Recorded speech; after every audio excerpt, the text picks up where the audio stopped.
Sir, I know that this has got to have been a very trying time, and so I'd like if you could to just pick up what you were hearing in that last clip. It seems as though the administration has indicated that you were placed under arrest outside of Delaney Hall due to what they're characterizing as some brawlic-ish type behavior, sir. Right. Talk to us about what really happened and why you were there in the first place. Well, soon you'll see the full video from beginning to end, and people will be able to see that these people have fabricated an entire story for their own benefit. I came there, first of all, I go there every morning around 7 a.m. with fire inspectors, health inspectors, UCC inspectors to gain entry so they can inspect the property. They tell us no, we post the building and we leave. We do this because we're in court and we're trying to show the judge that their callous behavior of not allowing us to do the inspections. I was called back down there at 1:30 to do a press conference with Congress people of my district who were going to inspect the place as they have a right to do. And I was going coming there for the press conference. They were already inside, well, in a waiting area, waiting for Homeland Security to come over an hour. So I waited over an hour with them, not where they was, but in a different location. Finally, when Homeland Security came and ICE agents were already there, they'd said nothing, did nothing, said talked to anybody. We were there for an hour. They came and escalated the situation.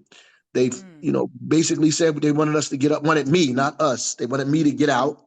I finally got out and left the premises. It was on the other side of the gate. They made a decision after they got a phone call, and you can see on the video that he's getting a phone call. I wonder if it's from Alina Habba herself, but he got a phone call, and after that phone call, they came from behind the gate to where I was on the public side and arrested me.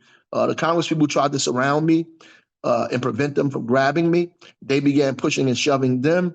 And then they came up with these lies about people got thrown down, other people got arrested. There was only one person arrested that day. It was me, the person they came to arrest. Nobody else was arrested. I was the only one in cuffs, and I was the only one left that place in cuffs. Now, I want to back up just a little bit because some of the things that you said, obviously, they very much contradict what the administration has put out. But you noted that they had asked you to move from one location earlier, and you had done so. Was there any incident involved in that particular request for you to move to a different location and your correspondence therewith? No, he told me to leave. I said, fine. The Congress people are coming. I'm going to walk out with them. They were like 10 feet behind us. They finally got to where we were in a matter of seconds. They started arguing with the Congress people. They started arguing with them. Then he turned his attention back to me. I said, look, I'm leaving. And so the Bonnie Watson Coleman grabbed my arm. The Congresswoman grabbed my arm, and said, kind of escorted me. And we walked out together with the other Congress people on the other side. I'd make sure I was on the other side of the gate. And then they went back in the gate to do their tour. They went back. I was on the other side. The Congress people was proceeding to do their tour. The man got a call. They interrupted the tour, decided not to do it, and decided to focus on me, left that place, and arrested me outside that gate. So wait, so the Congress people have walked with you to the new location where you were asked to go. You go. The Congress people go Yep, back into prepare for the tour. As they're about to that's tour, right. somebody, That's right. gets a wind, from somewhere, and then all of a sudden attention is back at you. But you're still in the same location where they had Right. asked you to go. You by yourself, Yep. essentially. You're no Right. longer with the Yep. Congressperson.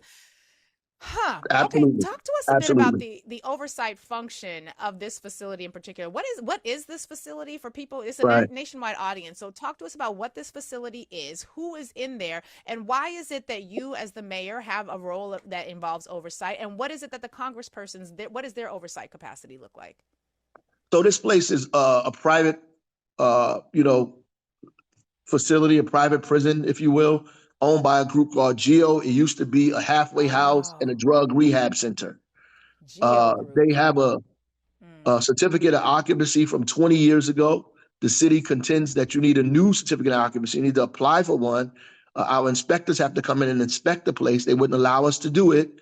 So we were in court in the process of forcing them to allow us to do this. So our point of contention is with GEO. It's not even with ICE, with this private prison. We've been going back and forth with them for at least a month Wow. in the courts. And in the course of us doing that, they began to put detainees into the place while we're in court arguing about a certificate of occupancy. So we continue to go down there. We tell them this is unlawful. You can't do this. You're violating the laws. And I go there every morning at 7 o'clock to do that. They turn us away, and I leave. Mm. You know, the Congress people have a right to inspect or oversee any of these federal detention centers without any appointment. They can go and be let in, and ICE understands that, and Homeland Security understands that. So they told them they were coming down there, and they had them waiting for them in a waiting area for over an hour, and I was waiting Mm. by the fence for over an hour. Right. Hmm. So that's So I mean that's what happened.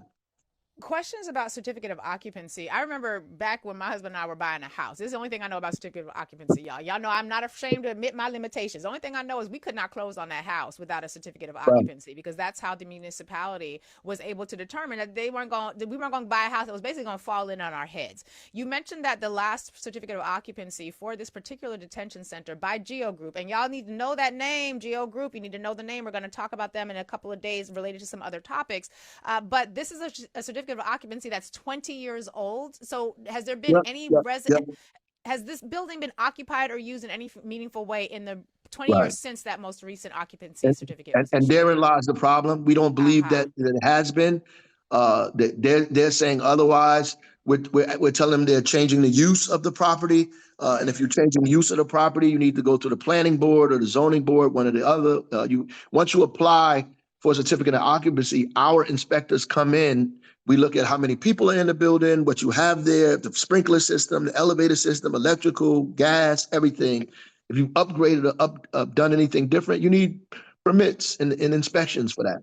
And Right. so that's what it triggers. And they don't want to do that because, you know, they would have to tell us how many people they actually have in that building. Oh, wow. We would actually see what the use is, and if they've changed the use, they would have to go through a public meeting. Public Mm. meeting is long. It involves the community. It can get, people can say no. Right. I mean, they don't want to go through this process. So Wow. they're trying to avoid it. One of the other concerns that we've seen has been with the presence of face masks on the part of people who were a part of the scuffle. They had ice on. Some of them had jackets that said ice, but I've now become aware that you can buy an ice jacket on Amazon, and this is actually one of the lingering concerns that I have about this new approach. I'm going to put "new" in air quotes, but this new-ish approach to policing, which basically seems as though anybody can be deputized to be a part of this effort of rounding people up. We're seeing numerous cases where people are being abducted with no one acknowledging who they are, no one identifying who they are, not providing any identification, not providing a badge of any sort, no information about who you should go to next. We just covered a couple of weeks ago a story about a family in Oklahoma, American family. I have to say that because people presume a non-citizen is who's at court at the issue here. An American Right. family, a whole host of agencies bust up in their house, ransacked everything, took their cash, took all, and we don't, to this day, we're not quite sure who was involved. There's no names given.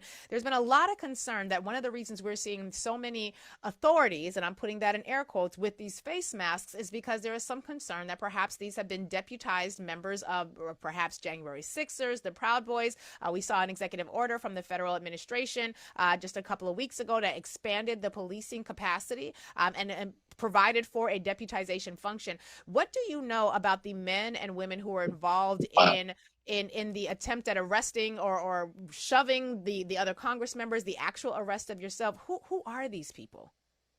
Well, I can tell you this, the person that arrested me was the special agent in charge of Homeland Security investigations of this district. That would be Wow. like the police director going downtown in the city and arresting somebody for shoplifting. This is a Right. person, he's probably never arrested anybody in a long time. This is the head of the agency who came to the facility to arrest me.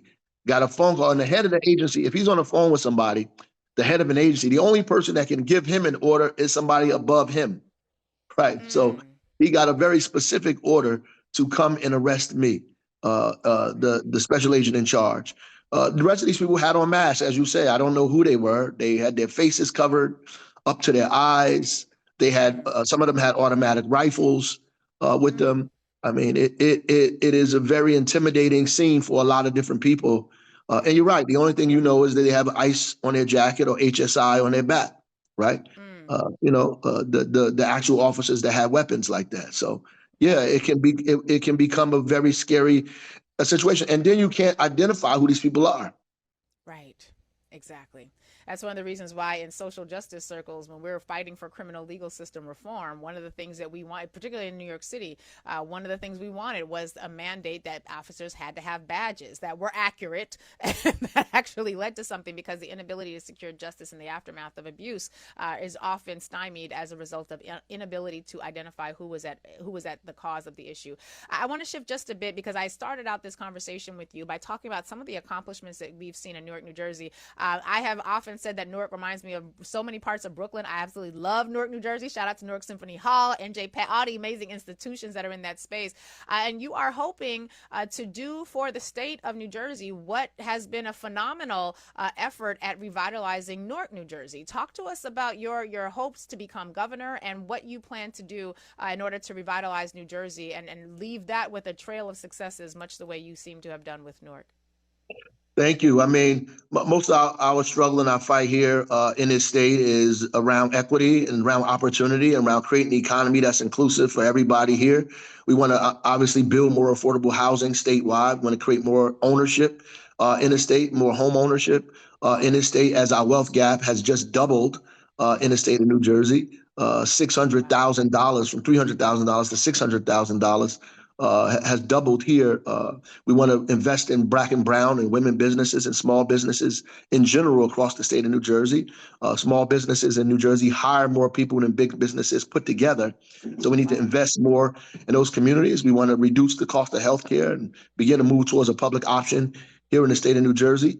In our effort to make healthcare affordable, and at the same time making childcare affordable here in this state as well through child tax credits or earned income tax credits, and make the billionaires and millionaires in this state pay their fair share, right? To repeal twisty tax cuts, make our budget solvent again by making sure everybody is paying what they're supposed to pay.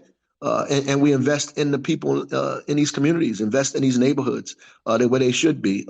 And we have a great opportunity to do that right now, and I'll be the first African-American governor the state has ever had in its existence. And we look forward to making history here in New Jersey.